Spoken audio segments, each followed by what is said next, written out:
Strong रूमच्या निगराणीसाठी 8 अतिरिक्त कॅमेरे बसवणार. निवडणूक निर्णय अधिकारी शरद पाटील यांची माहिती. बुलढाणा नगरपालिका सार्वत्रिक निवडणुकीसाठी 2 डिसेंबरला मतदान झाल्यानंतर ईव्हीएम आणि टपाल मतपत्रिका पालिका इमारतीत तयार करण्यात आलेल्या स्ट्रॉंग रूममध्ये ठेवण्यात आलेल्या आहेत.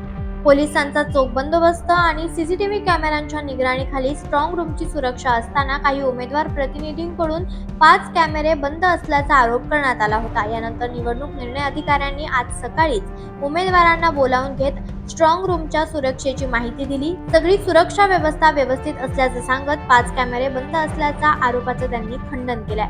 ते म्हणाले, 16चा DVR आहे, त्यातील 11 कॅमेरे लावण्यात आलेले आहेत, तर 5 कॅमेरे लावले नसल्या कारणामुळे स्क्रीनवर ते बंद दिसत आहेत. इतकेच नाही तर उमेदवारांना सोबत नेऊन स्ट्रॉंग रूम बाहेर अतिरिक्त 8 कॅमेरे बसवण्याची जागा निश्चित करण्यात आलेली आहे.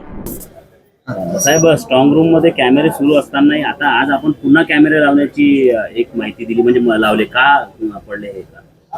आपण बुलढाणा नगर परिषदेची सार्वत्रिक निवडणूक जी आहे त्या ठिकाणी 2 तारखेला जे मतदान झालं, ते मतदान झाल्यानंतर या ठिकाणी जी स्ट्रॉंग रूम आपण तयार केलेली आहे, त्या स्ट्रॉंग रूममध्ये आपण हे सर्व बॅलेट युनिट आणि कंट्रोल युनिट 76 मतदान केंद्राचे आपण सुरक्षित ठेवलेले आहे. आणि या ठिकाणी 2 पोलीस अधिकारी, 20 पोलीस कर्मचारी आणि SRPFचे 25 जवान इतका मोठा बंदोबस्त या ठिकाणी आहे.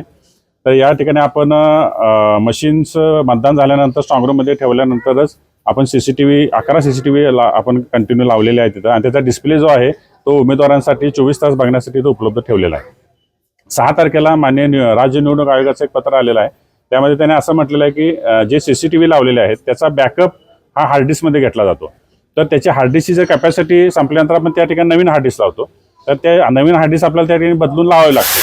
तर त्याचं कंटिन्युएशन राहावं यासाठी त्यांनी अतिरिक्त क्षमता हार्ड डिस्क असणारे अतिरिक्त कॅमेरे लावण्याची सूचना केलेली आहे. तर आपण या ठिकाणी आता जे आधीचे 11 कॅमेरे आहेत ते तसेच आहेत कंटिन्यू, आणि त्याच्या व्यतिरिक्त आपण अतिरिक्त 8 कॅमेरे आपण या ठिकाणी लावणार आहोत.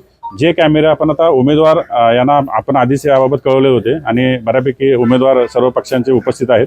तर त्यांच्या समक्ष आपण हे अतिरिक्त कॅमेरे 8 आपण या ठिकाणी लावणार आहोत. ज्याची हार्ड डिस्क जी आहे त्या हार्ड डिस्कची कॅपॅसिटी इतकी आहे की आपण 21 तारखेला जेव्हा आपण मतमोजणीसाठी स्ट्रॉंग रूम उघडणार आहोत तोपर्यंत त्याची हार्ड डिस्क ही बदलावी लागणार नाही. तोपर्यंत सगळं सीसीटीव्ही जी कव्हरेज आहे त्या ठिकाणी सेव्ह राहणार. 5 कॅमेरे बंद आहे असे सांगण्यात येत आहे. काय आपण जे या ठिकाणी कॅमेरे जे लावलेले आहेत सीसीटीव्ही, ते 11 सीसीटीव्ही कॅमेरे लावलेले आहेत आणि त्याचा डिस्प्ले हा इथं कंटिन्यू चालू आहे. जो DVR असतो, जे स्क्रीन असते, ते स्क्रीनमध्ये मॅक्झिमम 16 कॅमेरेचा डिस्प्लेचा त्यामध्ये कॅपॅसिटी असते. आपण 11च कॅमेरे लावलेले आहेत, तेव्हा 11चा डिस्प्ले आहे. उर्वरित जे 5 जागा आहेत ते रिकाम्या जागा आहेत. त्याचा कॅमेराचा नाही, त्याचा काही विषय नाही. त्यामुळे हे जे पसरवलेलं आहे ते चुकीचं आहे. लोकनायक न्यूज